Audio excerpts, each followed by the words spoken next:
کې دلته د ګیلاس ونې دي چې ډېر خلک ورته راځي او دوی دلته عکسونه اخلي. ګورئ تاسې وینئ چې بیخي ډېر خلک دغه کوڅه کې ځي او راځي.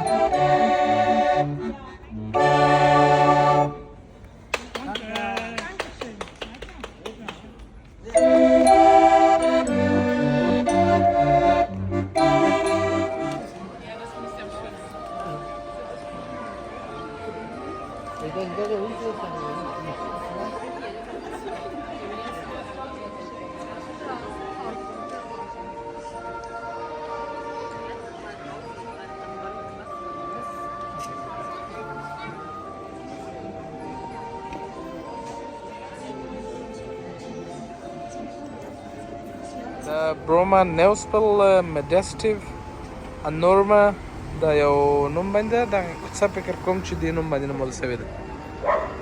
دا د ګلونو کوڅه چې ده ټوله همدغه نوم باندې نومول سوې ده.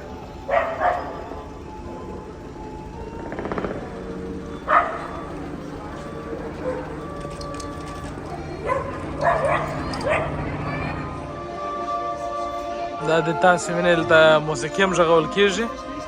دا کوڅه کې بیخي ډېر زیات رش دی، یعنې خلک لیده کېږي چې ځي او راځي. دوی ګوره دغه ګلونو دپاره راځي. ګلونه به زه رازوم کړم، نږدې به کړم، تاسې به وګورئ. ګوره دا ټوله کوڅه دا خلکو نیولې ده.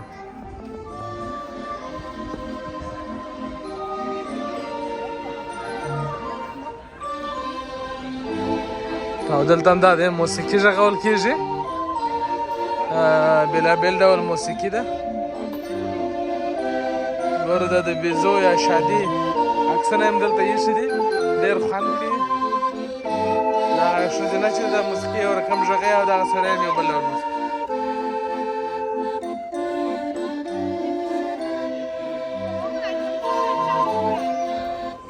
دا د ګیلاسو د ونې درخت دی چې د بون ښار د یو کوڅه کې دلته تقریبا ولاړ دي او شاوخوا تر 100 پورې درخت دی. ډېری خلک ورته راځي. دا ګل ډېر کم ورځې دلته دوام پیدا کوي. ډېر خلک د دې لیدلو ته راځي او دلته عکسونه اخلي. دوی ګرځي دغه ځایونو کې او ډېر خوند هم ځینې اخلي. بس خپل هغه ورځې او شپې چې دي په همدې باندې تېروي.